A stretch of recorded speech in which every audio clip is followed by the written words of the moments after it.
आज आपण जिल्हाधिकारी कार्यालयासमोर बसलेलो आहे. काय मागणी आहेत, काय प्रकरण आहेत तिथं? सतीश शहाजी कुंभार, प्रभारी मुख्याध्यापक शिंगोली आश्रमशाळा.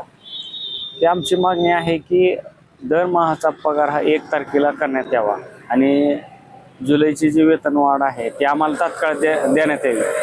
आणि जे वरिष्ठ वेतन श्रेणी आहे, निवड श्रेणी आहे, शिक्षकांना व जे इतर कर्मचारी आहेत त्यांना तात्काळ देण्यात यावी. की दुर्गम भागात, वाडी वस्त्यावर, तांड्यावर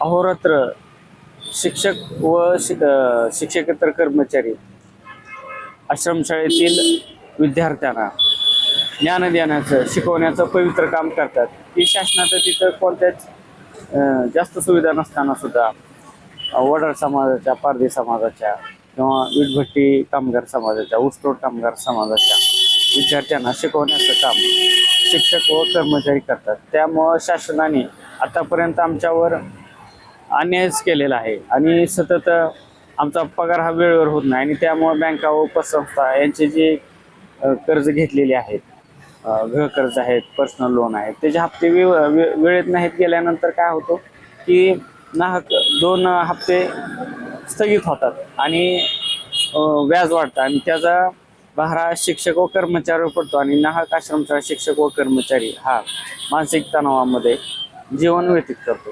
त्यामुळे माननीय मुख्यमंत्री देवेंद्र फडणवीस साहेबांना आमची नम्र विनंती आहे की आमचा हा जो प्रश्न आहे वेतनाचा तात्काळ मिटवण्यात यावा.